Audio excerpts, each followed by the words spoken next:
Hello મિત્રો, જય શ્રી કૃષ્ણ, રાધે રાધે. તો આજે આપણે આવ્યા છીએ અડાલજની વાવ. તો આ વાવ વિશે થોડું જાણીએ અને આ જાણવાની શરૂઆત આપણે અહીંથી જ કરીએ. આ વાવનો ઇતિહાસ પૂરો લખેલો છે અને અહીંનો ઇતિહાસ એવો છે કે સંવત 1555ના 11મા મહિનામાં મહામુદ સમ્રાટ શાસન દરમિયાન રાજાએ મોકલાવેલ ભગવાન શ્રી ગણેશની એટલે કે વિનાયકની માનમાં પૂજા કરી હતી.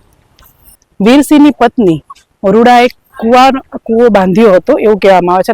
એ વાવને રૂડાબાઈની વાવ તરીકે પણ ઓળખવામાં આવે છે. તો આગળ પણ આપણે જાણીએ કે આ વાવમાં શું શું બીજું પ્રકૃતિઓ કે જેની શિલ્પી આપણે કહેવાય છે ને, આકૃતિઓ બધી અલગ અલગ દોરેલી છે, જે મસ્ત ઘડામણ રીતે આપણે જોવામાં આવે છે થાય છે. જેમ કે બેઠેલા રાજાનું દ્રશ્ય છે, શૃંગારિક દ્રશ્યો, નવગ્રહની દર્શાવતી તકતીઓ પણ છે, ડમરૂ સાથે ભૈરવ મહારાજ છે અને શાર્દુલ માતા વગેરે પણ છે. અહીંયા જો કે સન્ડે કે સેટરડે પબ્લિક ખાસી બધી આવે છે ફોટો શૂટિંગ માટે, કોઈ પ્રી વેડિંગ માટે, અને ફોરેનરો પણ ઘણા બધા એવા આવે છે. ચલો તો આપણે અડાલજની વાવ જોઈએ. રસ ખાસો બધો છે આજે, પણ ફોટો સેશન માટે ખૂબ જ સરસ જગ્યા છે. પ્રી વેડિંગ માટે ઘણા લોકો આજે મેં જોયા જે ચણિયા ચોળી પહેરીને શૂટિંગ કરવા આવેલા છે, નવરાત્રીનું શૂટિંગ કરવા આવેલા છે. આજે રસ હોવા છતાં પણ ખૂબ જ આનંદ આવે એવી જગ્યા છે.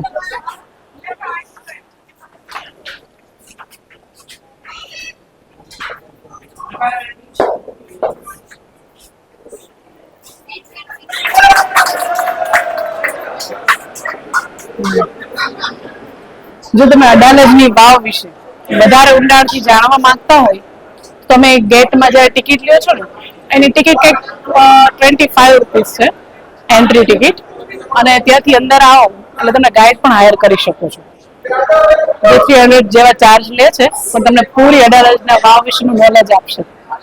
ઘણાને એવો શોખ હોય છે ઐતિહાસિક વસ્તુઓ ઊંડાણથી જાણવાનો, વધારે જાણવાનો. જોકે મને જેટલો ખ્યાલ હતો એટલું તો મેં તમને કીધું, પણ જો વધારે તમારે જાણવું હોય તો એક સ્પેશિયલી તમે વિઝિટ કરજો, તમને ગાઈડ પણ હાયર કરી શકશો. પબ્લિક ખાસી બધી આવી છે અને જોવાનું, આટલી ગરમી છે, ઘડીકમાં વરસાદ આવે છે, ઘડીકમાં પાછું વાદળછાયું વાતાવરણ થઈ જાય છે, પણ પબ્લિક નો અવર જોર તો નોન સ્ટોપ ચાલુ જ છે. મોસ્ટ ટીનેજર લોકો વધારે આવે છે અહીંયા, જેમ કે ફ્રેન્ડ સર્કલ જોડે. ગાર્ડનમાં ખૂબ જ મજા આવે એવું છે, તમારા બાળકોને લઈને જરૂર ને જરૂર આવજો. ખાણીપીણીની પણ સારી એવી સુવિધા છે, જેમ કે બાર મકાઈ છે, પાણીપુરી છે, કોલ્ડ ડ્રિંક્સ છે, પાણીની બોટલ, આ તે બધું જ સુવિધા મળે છે અહીંયા. બહાર તમારે કોઈ પણ નાસ્તો પાણી કરવું હોય, ઉપરાંત વ્હીકલ પાર્કિંગનું પણ સારી એવી સુવિધા આપેલી છે. આ છે અહીંનું ગાર્ડન. બહાર પણ એટલી જ બધી ભીડ છે જેટલી અંદર હતી. અચ્છા, ઉપરથી વાવને જો તમારે નીચે આવી રીતે જોવી હોય, પાણીનું સ્તર ને આ તે નીચે આપણે જોવું હોય ને તો પણ જોઈ શકીએ. ઉપરથી પણ નિહાળવાની મજા કંઈક અલગ જ છે. જોકે હું 1 થી 2 વાર આવી છું, પણ ક્યારે ઉપર આવી રીતે ચડી વાવને જોઈ નથી. અને ઘણી આજે મેં પબ્લિકને જોયું કે બધા ઉપર આવીને પણ વાવ જોઈ રહ્યા છે. તો આજે આપણે પણ નિહાળીએ કે ઉપરથી આ વાવનું કેવું દ્રશ્ય લાગે છે. અરે બાપરે, વાહ!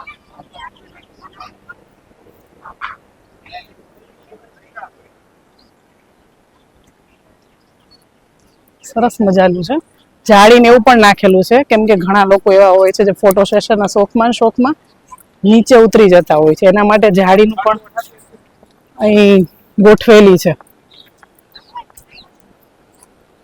અને આ છે એક કૂવો, જે મને લાગે છે બંધ કરવામાં આવ્યું છે. આગળ વાવનું જે રહ્યું ને એમાં જાણે કચરો કે કોઈ પાણીની બોટલો કચરો આપણે ના ફેંકી શકે ને એના માટે. અને આ છે એના સીડી, જે ડાયરેક્ટ વાવમાં જાય છે.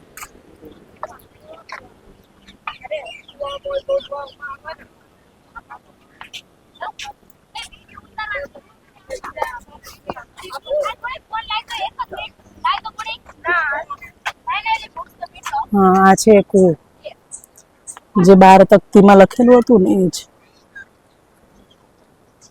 સારું સંરક્ષણ કર્યું છે.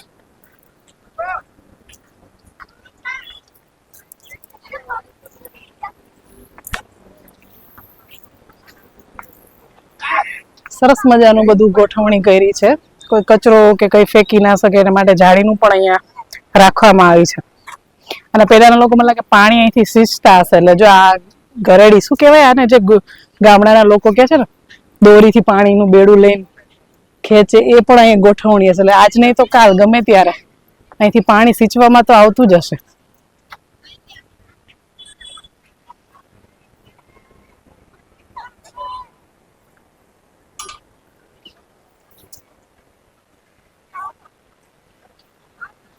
જો અહીંથી આ કેટલી લંબચોરસ કે લાંબી છે ને, એ પણ અહીંથી જે બહાર લખ્યું હતું ને એ પ્રમાણે જ છે. જોયું, ખાસી બધી લાંબી વાવ છે.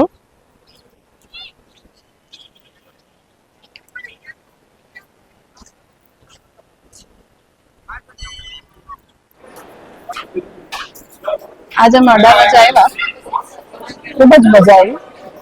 ઘણા એવા લોકો છે, આજે રસ પણ ઘણો વધારે છે. ઇવન ટુરિસ્ટો પણ એટલા બધા આવ્યા છે. બહારની પબ્લિક પણ ઘણી બધી છે. ઘણા એવા છે જે ફેમિલી સાથે આવ્યા છે, ફ્રેન્ડ સાથે આવ્યા છે, એન્જોય કરવા, વનની પિકનિક બનાવવા.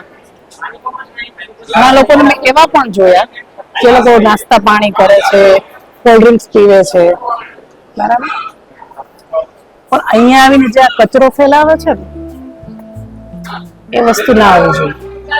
કેમ કે આ આપણો વારસો છે, જેની જાળવણી આપણી રાખવી એ આપણી ફરજ છે.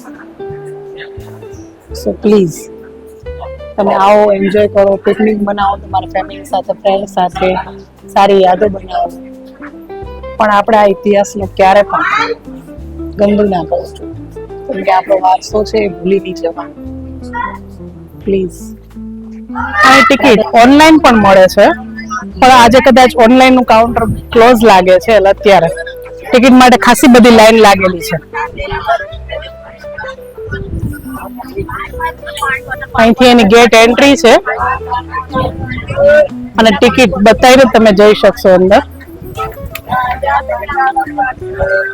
અહીંથી જ તમને બહારથી જ તમે કોઈ પણ ગાઈડ હાયર કરી શકો છો. બીજું તો અહીંયા ખાણીપીણી સારી એવી સુવિધા આપેલી છે. પાર્કિંગની પણ સારી એવી સુવિધા આપેલી છે. તમે કોઈ આ હતી મિત્રો અડાલજની વાવ. જો તમને આ વિડીયો ગમ્યો હોય તો પ્લીઝ લાઈક કરજો, શેર કરજો, કોમેન્ટ કરજો અને સબસ્ક્રાઇબ કરવાનું ભૂલશો નહીં. રાધે રાધે.